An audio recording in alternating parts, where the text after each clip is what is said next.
La vie à Roquemaure se déroule en grande partie de l'année à l'extérieur. En été, les siestes se font sans hésitation dehors, à l'ombre des arbres.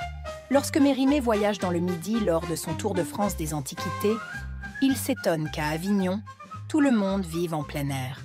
Dans les villages environnants, mais aussi dans la centaine de métairies de Roquemaure, les aires de battage, où l'on amoncelle les récoltes de la moisson, deviennent de véritables dortoirs à ciel ouvert.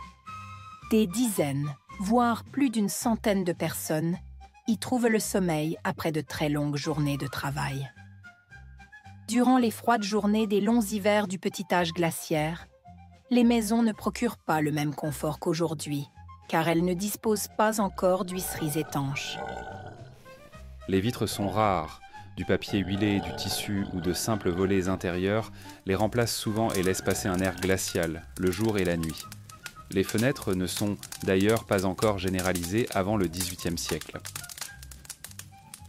Il faut savoir que l'on ne se dévêt pas systématiquement lorsqu'on rentre chez soi. Bien au contraire, après être resté dehors, exposé au soleil qui rendait le froid plus supportable, on se couvre davantage une fois à l'intérieur. Les cheminées ne chauffant guère que les parties du corps qui leur font face, les maisons restent excessivement froides. Montaigne, dans son journal de voyage en Italie, Suisse et Allemagne en 1580 à 1581, observe une différence notable dans les usages entre les Français et les Allemands.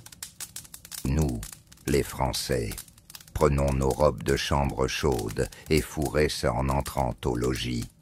Eux, les Allemands, au rebours, se mettent en pourpoint et se tiennent la tête découverte au poil et s'habillent chaudement pour se remettre à l'air. Ainsi, à Roquemaure, lorsqu'on rentre chez soi, on rajoute une longue robe de chambre qui permet de limiter les courants d'air. Les plus riches s'offrent des robes en fourrure, alimentant la prospérité des coureurs des bois du Canada. On trouve également des sacs en peau d'ours pour y glisser les pieds, comme le mentionne Savary des Bruselons dans son dictionnaire universel du commerce. Les sabots sont remplis de paille pour isoler les pieds du froid. Un médecin, à propos des habitants les plus pauvres du Midi, note « Leurs habits, faits d'un mélange de deux laines, l'une bleue et l'autre blanche, sont très propres. Ils seraient très chauds, mais leur construction les rend plus pesants qu'efficaces contre le froid. C'est une chose risible de voir, en hiver et surtout les jours de fête, nos paysans affublés d'un gilet, celui-ci sans manches, d'une veste, d'un habit et d'un surtout, le tout formant une couverture étagée qui, au lieu de tenir chaud, laisse le vent s'infiltrer de toutes parts. » Lors des grands froids, toute la famille se réfugie auprès des bêtes, si elle en possède, dans l'étable, ou partage un seul et même lit pour conserver un maximum de chaleur.